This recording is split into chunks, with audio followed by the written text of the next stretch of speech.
Friends, welcome to రాస్లాస్ kitchen. ఈరోజు మనం సింపుల్గా అయిపోయే చికెన్ కర్రీ ఎలా చేయాలో చూద్దామండి. ముందుగా చికెన్లో కొద్దిగా ఉప్పు, కారం, పసుపు, అల్లం వెల్లుల్లి పేస్ట్, ఒక 2 to 3 టేబుల్ స్పూన్స్ పెరుగు వేసి కలిపి ఒక హాఫ్ అన్ అవర్ మ్యారినేట్ చేసుకోవాలి. ఇప్పుడు ఒక కడాయి పెట్టుకొని అందులో ఆనియన్స్ వేసి కొద్దిగా బ్రౌన్ కలర్ వచ్చే వరకు ఫ్రై చేసుకోవాలి. లైట్ బ్రౌన్ వస్తే చాలు ఫ్రెండ్స్. ఇలా లైట్ బ్రౌన్ వచ్చాక అందులో పచ్చిమిర్చి, కొత్తిమీర, పుదీనా, కొద్దిగా కరివేపాకు వేసి కలుపుకోవాలి. ఇవన్నీ బాగా కలిసిపోయాక ఇప్పుడు మనం మ్యారినేట్ చేసిన చికెన్ని అందులో వేసేయాలి.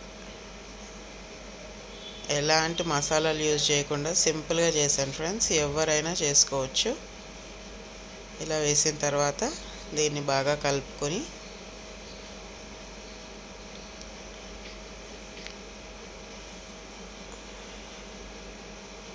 కలుపుకున్నాక ఇప్పుడు మూత పెట్టి ఒక 2 to 5 minutes ఉడికినివ్వాలి. ఇప్పుడు వాటర్ అంతా రిలీజ్ అయింది కదా, ఇప్పుడు చికెన్ ఇంకొంచెం ఉడికేలా మళ్ళీ మూత పెట్టి ఉడికించుకోవాలి.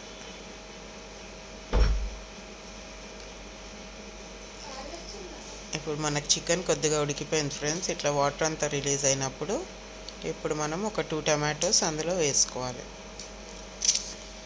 ఈ టమాటోస్ కూడా మగ్గే వరకు మనం ఉడికించుకోవాలి.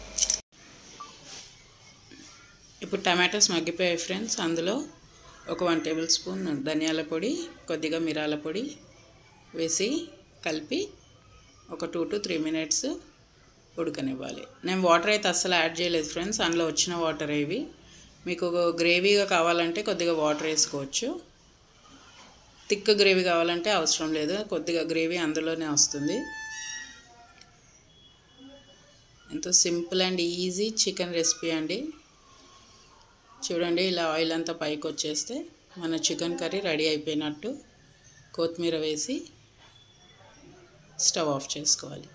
అంతే ఫ్రెండ్స్. రోటీస్కి కానీ రైస్లోకి కానీ ఎందులోకి కానీ చాలా బాగుంటుంది టేస్ట్ అయితే. ఒక్కసారి ట్రై చేయండి, నచ్చితే ఒక లైక్ వేయండి. Thank you friends.